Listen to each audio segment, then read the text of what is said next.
ہر وقت کشادہ دست و بازو پھیلائے ہوئے اپنے بندوں کے انتظار میں رہتا، ہر وقت ان کی آرزو کرتا ہے، ہر وقت خیال کرتا ہے کہ کوئی بھولا بھٹکا بھی آ جائے تو اسے میں اپنے دامن رحمت میں سمیٹ لوں۔ اب سوال یہ پیدا ہو کیا اپروچ چلے گی، کیا اپروچ وہاں کامیاب ہوگی؟ کیا ڈر کے مرو گے اللہ سے؟ کیا تم اس کا ڈر سہار سکتے ہو؟ کیا کوئی ایسا ذی حیات موجود ہے جو اتنی بڑے کائنات کے مالک کے خوف کو سہار سکے؟ کس چیز سے ڈرو گے اللہ سے؟ وہ ذات عظیم جو ایک پتھر سے پوری دنیا کو چونٹی کی طرح مسل سکتی ہے، اس نے بولا تمہارے ڈر کی کیا پرواہ کر رہے ہیں؟ ایک ذرہ برابر اگر خوف کا تمہارے بدن پر ڈال دے تو یقین کرو کہ تمہاری ایک ایک ہڈی ریزہ ریزہ ٹوٹ ہو جائے۔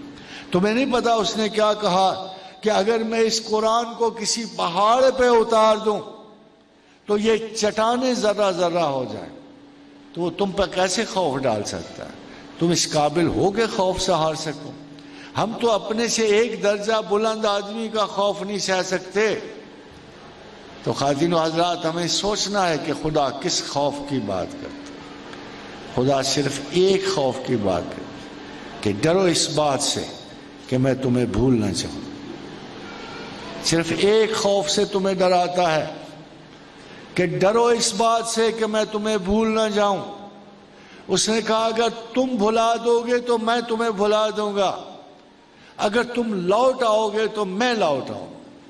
اس نے بار بار بنو اسرائیل کو کہا تم مجھ سے پلٹ جاؤ گے تو پھر تمہیں تاریخ کے دھارے پہ چھوڑ دوں گا، جو قوانین عذاب و ثواب بنے تم ان کی زد میں آ جاؤ گے، میں چھڑاؤں گا نہیں تم کو، مگر اگر لوٹ آؤ گے تو میں لوٹ آؤں۔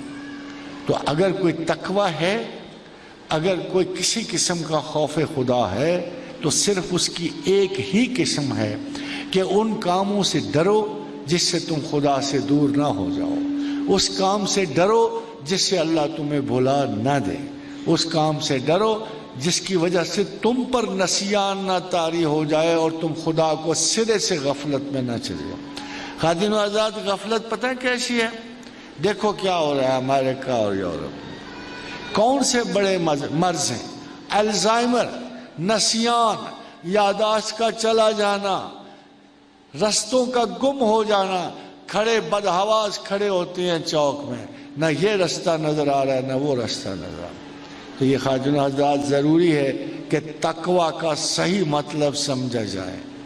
یہ وہ بیلنس ہے کہ جس میں انسان ایک مکمل جد و جہد کر رہا ہوتا ہے کہ ہم کوئی ایسا کام نہ کریں، حدود اللہ میں تغیر نہ کریں کہ جس سے ایسا نہ ہو کہ خدا ہمیں مطلقاً قانون کے حوالے کر، تم اس کے خود حوالے ہو۔ اللہ خود نظر رکھتا ہے اپنے بندوں پر، جب تم اس کی نظر سے اوجل ہو جاؤ گے تو تم قوانین فطرت کے جو اس نے بنائے حوالے ہو جائیں۔ رسول اکرم صلی اللہ علیہ وسلم کا ارشاد گرامی ہے کہ اس بکری کی طرح نہ ہو جاؤ جو ریوڑ کے کنارے کنارے چلتی ہے، وہ یہ نہ ہو کہ بہک جائے اور بھیڑیا اس کی طاق میں ہوتا ہے اور اسے اچک کے لے جاتا ہے۔